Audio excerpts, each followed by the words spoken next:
Chapter 3, Dice Throne, Rolling for Glory. In the realm of myths and legends, the Mad King sits upon his ancient throne, a figure of untold power and mystery, his dominion unchallenged for countless ages. With the turning of each year, he calls forth champions from the farthest reaches of the land to partake in his prestigious tournament. A presentation steeped in myth and legend, where the ultimate prize awaits, the Throne of Legend, said to hold the key to unrivaled power and eternal glory. Throughout history, brave warriors, cunning rogues, and noble knights have answered the Mad King's call, their hearts ablaze with the spirit of ambition and the temptation of greatness. From distant kingdoms and forgotten realms they come, each bearing their own tales of valor and conquest, their destinies intertwined with the whims of fate and the promise of immortality. Yet, despite their best efforts, none have yet managed to claim victory over the Mad King's formidable might, leaving the throne unclaimed in eternal suspense. As the dawn of a new tournament approaches, whispers of destiny and prophecy fill the air, drawing forth a new generation of heroes to test their mettle against the Mad King's impossible challenge. Will you be among them? Bold enough to defy fate and seize your rightful place upon the throne? Or will you join the ranks of those who have fallen before you, destined to become a mere footnote in the annals of history? The choice is yours, adventurer. The fate of the realm hangs in the balance, awaiting the rise of a new champion to claim the throne of legend and usher in a new era of glory and conquest. Welcome. Welcome. And welcome to Board Game Doctrine. Bringing theology to the table. Literally.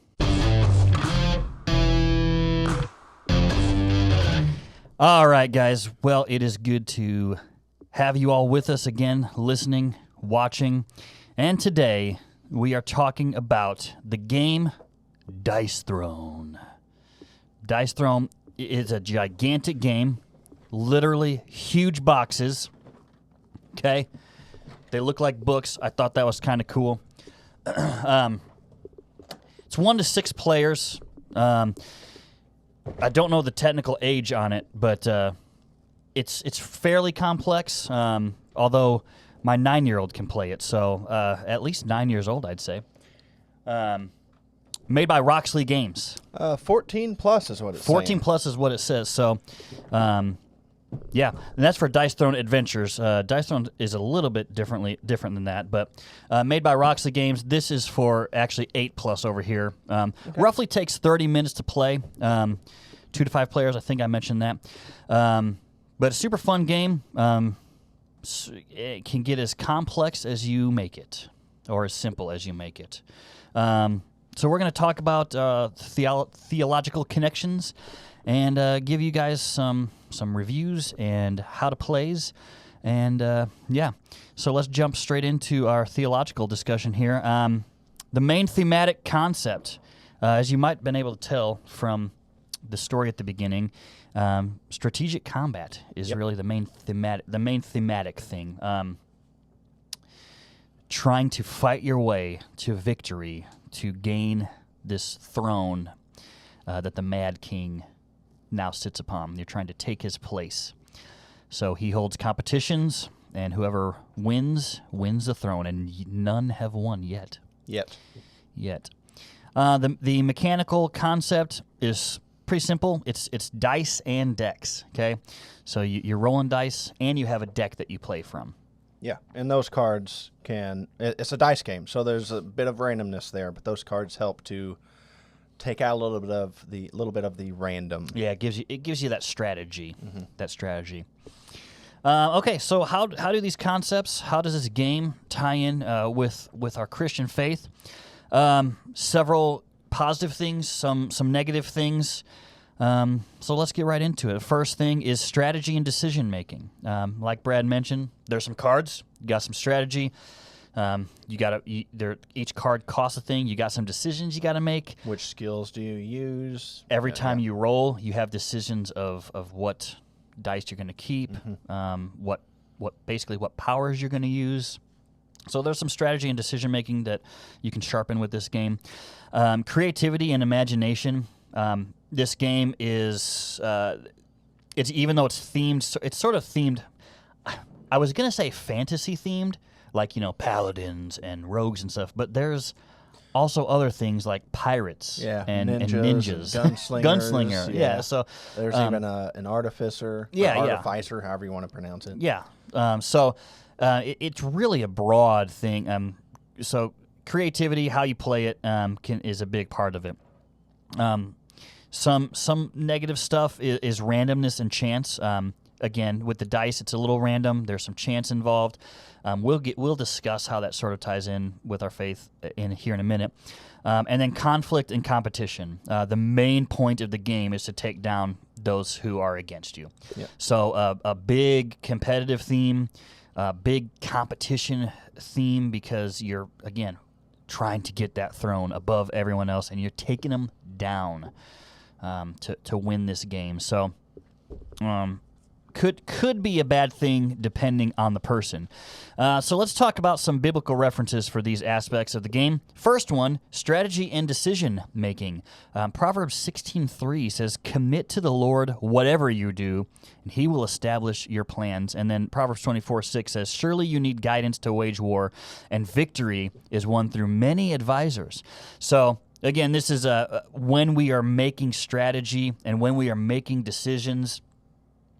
Things you can teach is, hey, we should be doing that with the Lord's sort of guidance. Yeah, whatever you do in your life, Yeah. Especially those big decisions, which everyone's going to have to make at some point, multiple times throughout your life. Seek advice, seek wisdom from those who have maybe been through those things before or have good knowledge on the subject. Seek the wisdom of God through His Scripture, and don't do anything hastily. Yeah, and I've said this in other episodes, but deciding whether you should keep the one or re-roll it, that's not a huge decision. Yeah. But the point is we're not trying to say the games you're playing are these huge things, but it's the principles behind the game. Yes, you're making strategy and decision making in the game, but you need to be teaching, hey, here's how we actually do this in real life. Yeah. How can you apply these smaller things to the bigger picture? Yeah, am I going to pray before each dice roll? God, what is the right decision? What should I do with my dice here? I'm probably not going to do that while we're playing, but we are teaching those that we're playing with. This is how we do this. This is how we do this. So, yeah, strategy and decision making. Creativity and imagination. Genesis 1:27. So God created mankind in His own image. In the image of God He created them. Male and female He created them. Showing God is a creator. God is creative. Psalm 139:14. I praise you because I am fearfully and wonderfully made. Your works are wonderful. I know that full well. So we are when we are acting in a creative and imaginative way, we're actually reflecting some characters of God, a character of God in that. So as we're playing this, and again, if you really get into the theme and stuff, you can take upon this character that you're playing and really just have fun with it. Yeah, we're showing characters that God has, that He has allowed us to have as well, creativity and imagination. All right, so let's talk about randomness and chance. Proverbs 16:33 says, "The lot is cast into the lap, but every decision is from the Lord." And Ecclesiastes 9:11 says, "I have seen something else under the sun. The race is not to the swift or the battle to the strong, nor does food come to the wise or wealth to the brilliant or favor to the learned, but time and chance happens to them all." So there's sort of two aspects to this whole randomness and chance thing. Okay, the first one, when Proverbs says the lot is cast into the lap, a lot back then was pretty much just a dice roll. You're sort of back then they would cast lots, and to them it would be relying on God to let it fall as it does, and then that's how your decision is made. Nowadays, I think we have better ways to do that than casting lots. We have God's word that is fully available to us, and efficient and sufficient is sufficient. So we have the wisdom of God right in front of us with the Bible. So we don't necessarily need to cast lots to see what God's going to say. And in that way, casting lots was not almost like a game of chance. It was God using that to show people what to do. So that's one side of it. The other side of it is what Ecclesiastes say, and time and chance happen to them all. So, he sort of is saying like the race isn't won with the swift, the battle is not won with the strong, food does not come to the wise or wealth, but actually it's like chance comes to them all, and almost randomness sort of comes to them all. Now, on the big scale of things, we know that God is sovereign over all, so nothing really, really comes down to chance or randomness. Right. It's God that makes man's way and sets his path. But to us, a lot of it can seem random and like chance. To use Ecclesiastes as the example, when the swift doesn't win the race, one of the first things you might say is like, that just happenstance, that was a random chance. What a fluke. Yeah, what a fluke. So there's some randomness and chance in the game with the dice rolling, and that's a way you could teach that is to just explain what randomness and chance really is and who really is in control of the randomness and chance. All right, and then the last negative aspect that we had was conflict and competition. Matthew 5:9, blessed are the peacemakers, for they will be called children of God. Romans 12:18, if it is possible, as far as it depends on you, live at peace with everyone. And this game can get pretty competitive. I was going to say, those two verses kind of negate the entire premise of the game. Yeah. You're literally trying to take down a person due to a competition, literally a competition that the Mad King is putting on. Yep. So not to say we can't play the game because of that theme, but you need to be teaching. Yeah, these are teaching moments. Yeah, you need to be teaching that, hey, we're having fun right now with this game and competition, but the Bible really does say, blessed are the peacemakers, and you should live at peace with everyone. So those are some concepts and biblical references to how this game can tie into our faith. So let's jump in here to the mechanics and sort of a review of the game. Brad, this box is gigantic. It's gigantic. Yeah. There are so many. Well, okay, the reason, I'm just going to open one up here if I can. The reason it's so giant is because each box comes with, 8 characters that you can play as. And there they are on the side there. Yeah. That's is that season 2, I believe? Yeah. Or no, that's season 1 here. But each character has its own little case. It comes with a game board. Each character comes with its own set of dice. Each character comes with its own deck that you can play with, and little pieces that like status effect token that you can place on your board to show that you have a status effect on you. So when you bust this out, yeah, you go through and you choose which person you're going to take on or become or play represent as, whatever, yeah. play as, and each one of them is it all plays the same, but each one is strong in certain areas, a little weaker in others. They are all unique in some extent. So you just pick whichever one that you want to play as, and so do your opponents, and then you go. And my favorite way to choose is I just knocked randomness, but I like choosing randomly. Yeah, dice roll. Yeah. Roll some dice. Which one am I going to play? Okay, that one. Barbarian, I guess. This version of the game actually came with a deck of cards that had each character picture on it, so you can pick a card, any card, you play as that. That's pretty cool. One thing I like about each character is they can range from like super easy. Mm-hmm. And the way they denote that is by dice. So if you're playing a character that has like the 1 die, then it's super easy. But if it's a 6 6 die, then that's the most difficult to play. And that's denoted on a character card that comes in every character's case. Every character it's like has. at the bottom or something like that. Yeah. So you could play this as easy as you want or as hard as you want, but the cool thing is, even if you play as the easy characters, you can be just as good as the hard characters. Oh yeah, and sometimes better.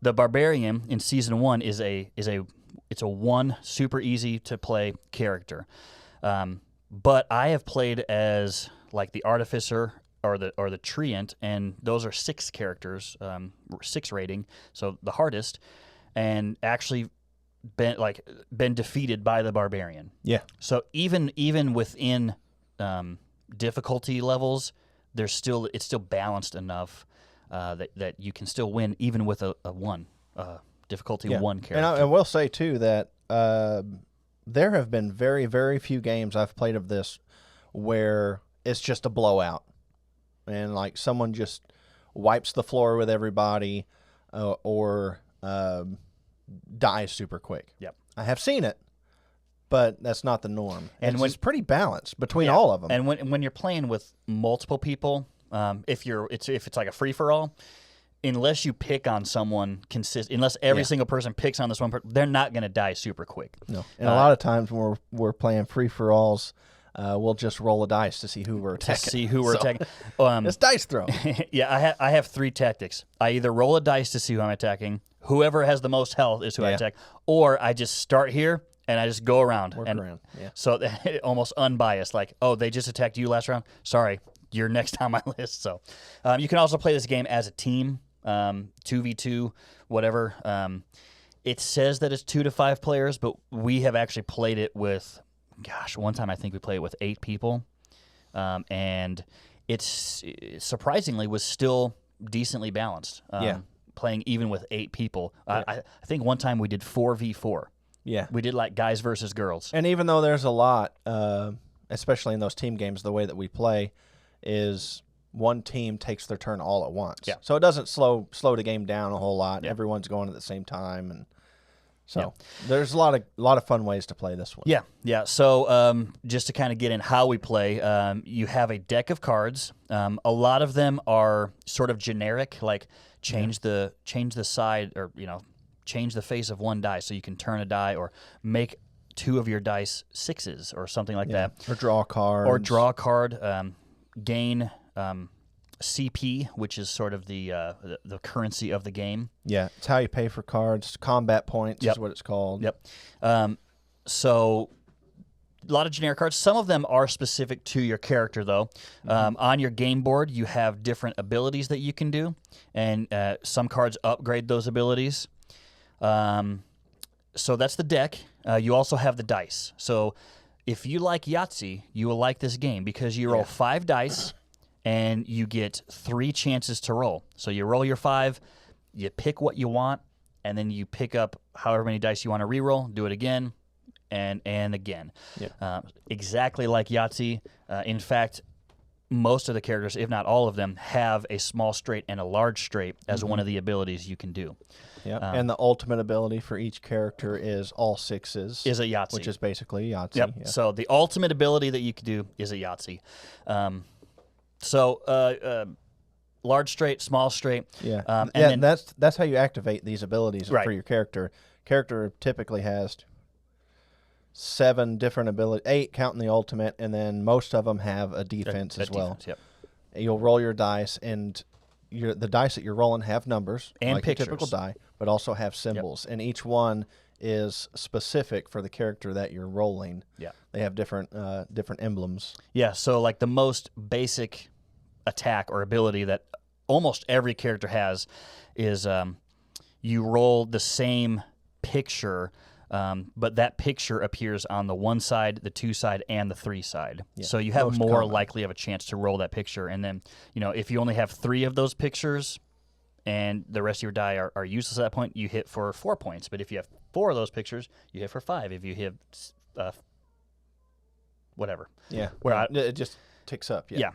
And then there's some where like a full house in Yahtzee, is 2 of one number and 3 of the other number. There's similar things in this where it's 2 of one picture and 3 of the other picture. There's combos you can do, 2 of this picture, 2 of this picture. So there's a lot of variation with the dice rolling, and that's where and even though the dice is random, that's where a lot of strategy comes into play because you roll and then you say, okay, I have 3 of this, so do I want to try to attack or do I want to re-roll these 2 and try to get something different? Yeah, and what cards do I have to help me? do that? Yep. Okay, and then you roll your dice, you attack whoever you wish to attack, and the other person actually has a defensive roll that they can do. So every character has a different number of dice for defense. The Artificer, I think you can only roll 1 die for your defense, if I remember correctly. I think the Seraph is the same way. Actually, that's what I'm thinking of, is the Seraph, yeah. And then there are some, though, that you can roll all 5 dice for your defensive roll. And on your game board, it shows you only get 1 roll for your defense roll, so it shows what you can do to defend against an attack that's coming at you. Yeah, and that could be reducing the damage, dealing damage back, drawing cards, adding status effects. They're all pretty well different, and it's pretty neat. Yep. So speaking of status effects, they're basically just little abilities that your person can do that happen not instantaneously. So just for example, one of them is called bleed. If I inflict bleed upon you, I give you a little token. You put it on your game board, and at the beginning of your turn, you have to roll a dice, and if you roll a 5 or 6, you can get rid of the bleed, but if you roll anything else, you take one hit, 1 hit point. So that's what status effects do. There's a ton of different status effects that do damage. There's some that can make you only have 2 dice rolls instead of 3. There's some that you literally have to skip your attack phase. A bunch of stuff. Yeah. And there's good ones too that you can give to yourself that maybe let you do a reroll or you can spend a certain number of them to do a variety of things. When someone Tactician attacks you. is one of them I like. He has a ton of them. He gets these tokens, command tokens. I don't remember what they're called. Tokens that he can spend up to a certain amount to do different things. Mm-hmm. So you've got the Tactician has a variety of things at his disposal. So depending on what you have, because he's a tactician. He's a tactician. So you can, whatever your specific need is, spend that many tokens to get whatever it is. Yeah, kind of neat. Yep. So deck, dice rolling, status effects. Some characters have additional special things, like the Huntress literally has a pet tiger that can take damage for you. The Artificer can build robots. The treant can grow saplings, sort of. Mm-hmm. The pirate can basically turn into has a whole nother side of the board. Mm-hmm. It's almost like the Pirates of the Caribbean, the first one. Whenever the pirates look normal, but at night they turn like skeleton and ghouly things. And that's basically it. The other side of that board has completely different abilities and stuff. So it's called the Cursed Pirate because she's cursed when you flip her. So a lot, even within each character, there's a lot of different things that you can do. And then, I think that's about all the gameplay. Dice, decks, pretty much status effects, other things. There is expansions for it. So this actually only had, it has 2 seasons, so to speak, 8 characters in each season. So season 1 came out first, and then they got another one fully compatible with each other. Yeah. There's a Marvel version with Marvel superheroes, fully compatible with the original game. Yeah. And then there's one called Dice Throne Adventures, which honestly we could probably do an episode of just that because it is a completely separate game. It's massive, yeah. And that one is more the players against the game. It's more cooperative. Yeah, that's cooperative. Yeah. It's kind of like it's a dungeon crawler type game, but it brings a pretty unique way to play to Dice Throne because it is cooperative, but you also find things along the adventure like different cards to add to your deck, or there's a big loot table that after each session you can roll a 20-sided dice based on what you found throughout the game and get these new things. It's pretty cool. Yeah. Pretty cool. Yeah, so real. I mean, we should just do a different episode on that one alone. Yeah. But let us know if you guys think we should Yeah. do a whole one on Dice Throne. Let us know. Okay, so family friendliness of Dice Throne. Again, it's what was it, 14 plus? Yeah. A little bit complicated, but I'll be honest. I have a 9-year-old that loves it. Yeah. And it's like his favorite game. So, yeah, it's definitely family friendly in that respect as far as the complexity of it. 9-year-old can understand what's going on, and yeah. But as far as anything else, I don't think there's really any negative like elements. I mean, there's vampires. There's a vampire lord, which vampires can be sort of gory or whatever. Cursed pirate, it's another thing. The artwork is modest. The artwork is modest. Even like the little bleed tokens, it's a drop of blood, but everything is cartoon stylized. So not super bad. But I could see where some people might want to take out certain characters or things like that, as far as family friendliness goes. And then the only other thing I'd warn about family friendliness is the competitive nature of it, because it can get pretty competitive, especially if you like to win. Yeah, and only one person can win. Yeah, only one person can win, and then also like there may be some frustration around. Like if you just can't get the rolls, if the dice aren't going in your favor and you've spent all the cards you had and you've got nothing else to do, it's like it can be a little frustrating. But I mean that's dice.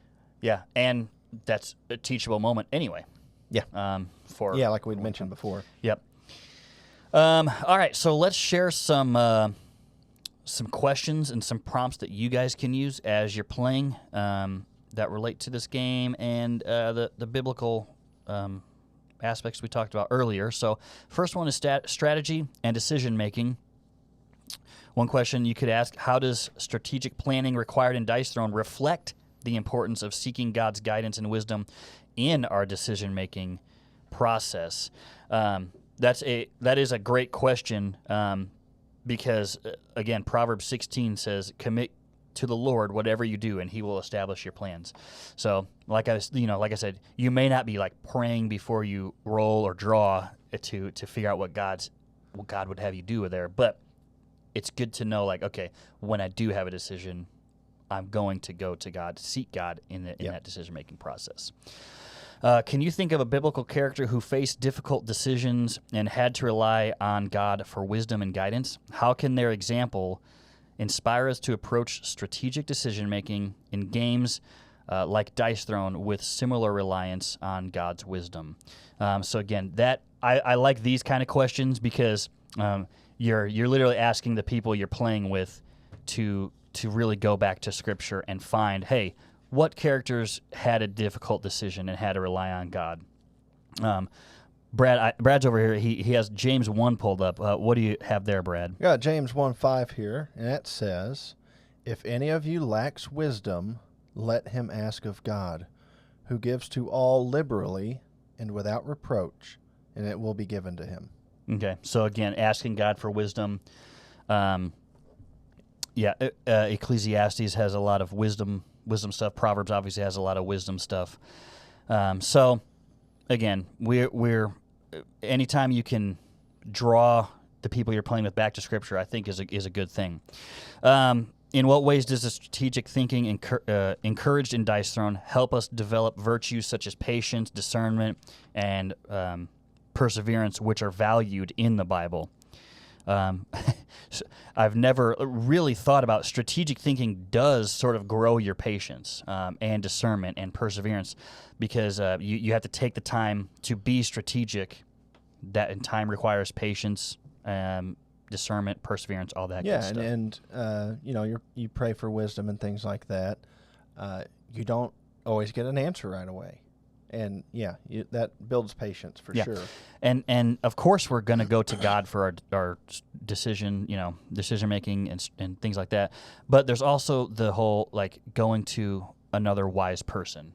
Yeah, and we read about that in Proverbs 24:6. "For by wise counsel you will wage your own war, and in a multitude of counselors there is safety. So I believe we've mentioned something very similar to this in other episodes, where seeking counsel from someone who has past experience or knowledge of whatever it is that you're going through or deciding on, ask them and sit down with them, whatever, pray about it, of course, but seek that counsel, because maybe there's just something you didn't think about or didn't know that will help make that a little easier. Yep. All right, creativity and imagination. How does the imaginative storytelling and role-playing aspects of Dice Throne remind us of God's creativity in crafting each one of us uniquely and for a purpose? So again, going back to Genesis 1, I think I read it earlier. God created man in his image, male and female. He created them. God created us uniquely. Yeah. Each of these characters is a unique character. No character is alike. They may have similar things that happen or similar abilities, but no character is alike in the same way that no human being is alike. So talk about that. In what ways does the imaginative exploration of different characters' abilities and powers in Dice Throne help us appreciate the diversity of God's gifts and talents among his people? So again, we're going straight back to God is giving us gifts and talents and abilities, and no one person has the same as anyone else. We're all different members of the body of Christ. So we each, an ear can't say, I want to be a foot, because the ear has a specific thing, right? Right. And in 1 Corinthians 12:4, it says there are diversities of gifts, but the same Spirit. Yeah. And that's talking about spiritual gifts, but even like there are things Adrian can do that he's really good at that I'm not that good at, and vice versa. Like, we're all made for a unique purpose, and there's no one just like you. There's no one just like me, so on. And that reflects in the game. Yeah. There's all different characters, and no one character does any, they don't do all the same stuff. They've got special little things they can do that make them unique. Even like the basic attack for people, sometimes it's either different dice rolls or different damage amounts. One character, the most basic attack does 3 damage. The next character, it does 4 damage, even though it's kind of the similar. So it's just different things within each character shows that creativity of how God has given us gifts and talents. Another question, how can playing games like Dice Throne encourage us to use our creativity and imagination to glorify God and reflect his character in the way we approach and challenges and opportunities in life? Which we're called to do. Yes. In Colossians chapter 3, verse 23, it says, "And whatever you do, do it heartily, as to the Lord and not to men." And that's been a big one for me, especially at work. If something doesn't go your way, or it's just a bad day, and whatever job you do, you're gonna have days like that. Or maybe there's been a decision made that you disagree with. That's gonna happen. You're still called, though. You're still called. But a good way to look at it is, I'm working for the Lord. I'm here to make a wage and provide for my family or myself, depending on whether or not you're married or have kids or whatever. But I'm here, me personally, to make money, to support my family and the things that we want to do and so on. And God has allowed that opportunity for me to do that. I'm working for God. And even though I may disagree with some of the things that are done, it helps to look at it that way. Like, God has given me the ability and the opportunity to be here. Whether or not I'm here forever or just temporarily, I'm going to work to the glory of him. Yeah. All right, randomness and chance, that aspect. Let's talk about some questions, prompts you can use for that. So, how does the element of randomness and chance in Dice Throne remind us of the uncertainty of life and the importance of trusting in God's sovereignty, even in situations where outcomes are unpredictable? So we kind of mentioned that earlier, where even though life can seem uncertain and unpredictable, we know that it's God who's sovereign and does really have a plan anyway for us. Brad, you have Proverbs 16:33 right there. I do, and I believe we may have mentioned this one earlier. Yeah. So it's the lot is cast into the lap, but it's every decision is from the Lord. Yeah. We've brought that one up before. Yep. In what ways can the element of chance in games like Dice Throne teach us humility and dependence on God, recognizing our success or failure ultimately rests in His hand? Now, I'm going to admit something here, and the element of chance is my downfall. I hate it. I love it. When I'm playing games that are chance-based and I can't do a thing about it, it really irritates me. Yeah. Well, we talked a little. Well, in our very first episode, we just kind of our introductory video. We both kind of started getting into board games with the game Catan, or Catan, and that's got a pretty heavy chance element to it. Dice rolling. Yeah. Yep. So, and I'd mentioned, some people hate it or they love it, and a lot of people dislike that game based around the chance part of that. Yeah. So it's not for everybody. But this question here answers that. In what ways can the element of chance in games like Dice Throne teach us humility and dependence on God? I'll tell you what. Sometimes you don't always get what you want. Yeah. In chance games, I never get what I want. But that's like the old Rolling Stones song. You don't always get what you want, but sometimes you get what you need. Yeah. And that's... Who knew the Rolling Stones were so theological? Yeah. Who knew? But it's like that in life, especially whenever you look at it from you're thinking about the things that you want to do with your life. Does that coincide with the will of God? Is this what He has planned for me? And sometimes doors get closed on us that we think we need to walk through, but this is God's plan. And it seems random at the time. Yeah, but whenever, however long, get some time in between now and get to the future, you can look back and you see this was definitely God. Yeah. I've seen that plenty in my life, and it's not always the easiest thing at the time, but God loves you, and He's going to do what's best for you, whether or not you know. And it may not be best for you even at the time, but it will be best for you. Yeah. Yep. So to kind of, in a similar way, another question you could ask, how can we approach games like Dice Throne with a balanced perspective, recognizing the enjoyment and challenge they provide, while also remembering that our ultimate security and hope are found in God, not in the outcomes of games or other temporal pursuits? So, for one, since chance is the bane of my existence, I approach that with humility and dependence on God, but I also need to recognize that, look, this is not just about rolling dice. It's about enjoyment. If we're talking about the game, it's about enjoying the game, and it's about these other things, community and fellowship while we're playing the game, these other things that the game can teach us. So, there's randomness and chance, but don't focus solely on that, because that's not what it's all about. Yeah, it's a game. Yeah. All right. Last one is conflict and competition. I'm just going to go through these a little bit quick here, but some questions you can ask, because, again, conflict and competition can be almost any game you play. You're going to have these things. So some questions, teachable moments. How does the simulated conflict and competition in Dice Throne reflect the brokenness of the world and the reality of sin, which often leads to discord and strife among people? I mean, let's be honest. Sin is the reason why there is conflict. Yeah. So, that reflects in Dice Throne, because all the Dice Throne characters are sinners, just like all of us. So. And you read a little bit about that in James chapter 4, verses 1 through 3. Where do wars and fights come from among you? Do they not come from your desires for pleasure that war in your members? You lust and you do not have. You murder and covet and cannot obtain. You fight and war. Yet you do not have because you do not ask. You ask and do not receive because you ask amiss, that you may spend it on your pleasures. Yeah. I mean, the gist of that really is why is there wars and stuff? Why do you not get what you want? It's because of sin. Basically. That's just the answer.